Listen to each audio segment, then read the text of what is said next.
இவர்தான் சாமி கண்ணா?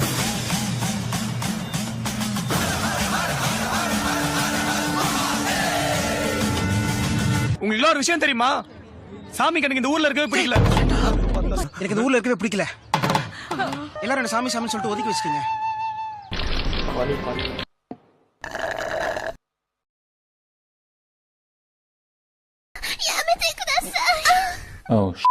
எனக்கு தெரியும் உன் வாயில பொய்யே வராதுன்னு.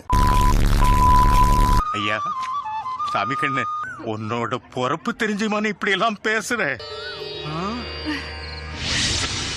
ஆத்தா, எங்களுக்கு கல்யாணமாயி 14 வருஷம் ஆகுது. யார் செஞ்ச பாவமோ இது வரைக்கும் ஒரு புழு பூச்சு கூட இல்ல. என் குலம் தழைக்க ஒரு குழந்தைய கொடுத்தாயே.